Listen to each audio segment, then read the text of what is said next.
Neste trimestre, nós estamos considerando lições que são baseadas no Evangelho de João. E o Evangelho de João traz o registro de eventos muito importantes que aconteceram durante o ministério do nosso Senhor Jesus Cristo. E um dos episódios que marcaram o ministério de Jesus foi quando ele esteve no templo. E estando no templo, ele se deparou com algumas situações, as quais nós vamos considerar nesta lição e tirar lições para os nossos dias também, e que talvez seja uma das histórias muito conhecidas que desde o período da escolinha, ali das crianças, nós aprendemos. Quando Jesus esteve no templo e viu que existia ali uma certa bagunça, uma certa confusão na casa de Deus. Então, convido a todos para que nós estejamos atentos e possamos absorver aquilo que Deus quer nos comunicar através dessa lição, cujo título é Jesus no Templo. O verso áureo lemos em Abacuque capítulo 2, verso 20. Mas o Senhor está no seu santo templo, cale-se diante dele toda a terra. E o pensamento da inspiração: o ambiente da igreja deve ser revestido de sagrada reverência. E para compartilhar o estudo desta lição, estamos recebendo o nosso irmão e missionário, Fábio. Primeiro tópico, a profanação do templo. Irmão Fábio, descreva a situação que predominava no templo de Jerusalém no início do ministério público de Cristo.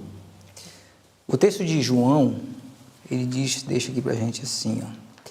Estava próximo à Páscoa dos judeus, e subiu Jesus a Jerusalém, e achou no templo os que vendiam bois e ovelhas e pombas, e os cambiadores assentados. Então aqui a situação era essa: comércio e algazarra.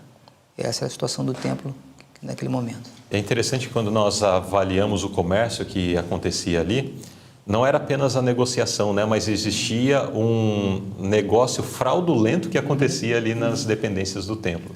A pessoa vinha ao templo para uma proposta, né? Levar o seu sacrifício com uma proposta de adoração, mas quando ele chegava ali no templo, primeiro já eles não negociavam com o dinheiro comum, precisava fazer a troca de moeda.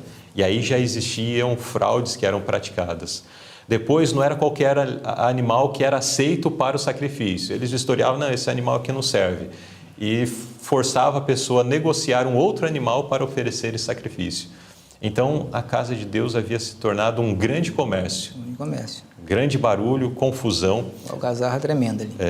Uma algazarra acontecendo ali nas dependências da casa de Deus.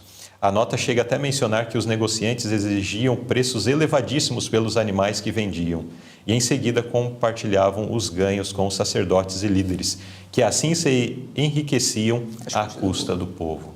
Que situação, né? A casa de Deus, que deveria ser um lugar de santidade. Tinha uma proposta de santidade, uma proposta de proximidade de Deus com o povo, estava nessa situação. Exatamente. E isso afetava todo o serviço, né, que deveria ser realizado ali no templo. E aí vamos à pergunta B. Como isso afetava os serviços no templo? Eu acho interessante o pedacinho da nota lá no final, diz assim, Luzilei: a confusão era tão grande que os adoradores ficavam perturbados e as palavras dirigidas ao Altíssimo se perdiam em meio ao alvoroço que invadia o templo. Então era uma confusão tão grande, animais, barulho de animais, pessoas, todo aquele comércio criava uma confusão tão grande que se atrapalhava a ministração do sacerdote do templo. Bom, os sacerdotes não se preocupavam, porque cada negócio que era feito ali era uma moedinha a mais que caía na conta deles. Isso aí. No entanto, diante de Deus, o verso de Ezequiel até faz menção de que Deus era profanado, né? Nesse tempo. Apesar que o verso de Ezequiel está se referindo a um outro período, mas era a mesma condição. O nome de Deus era desonrado, era profanado por aquela situação. Um lugar de adoração, um lugar sagrado, tinha se tornado um comércio... Uma feira. Hoje em dia, eu moro aqui perto do centro, então lá tem as feiras, né? Sim. E geralmente tem animais também, então a bagunça é muito grande, a algazarra, o barulho, a sujeira. Então a gente imagina que no período devia estar dessa mesma forma. Exatamente. Então, o templo de Deus estava sendo profanado nesses dias. E isso nós vamos ver nos tópicos seguintes, que mexeu muito com Jesus quando ele observou aquela cena. Mas vamos trazer para nós, mais à frente na lição também vai ser comentado, mas já fica aqui um ponto para a nossa reflexão. O momento, o espaço do culto, a igreja, como tem sido? Será que nós estamos levando a sério essa questão de ter um espaço reservado, especialmente ali da igreja, onde o silêncio, a reverência tem sido valorizado para que o nome de Deus seja honrado ao apresentarmos diante dele o nosso culto? Ou de repente nós tentamos fazer as coisas no meio de certa confusão, barulho, entra e sai, conversas paralelas acontecendo? Como tem sido o culto que temos prestado a Deus?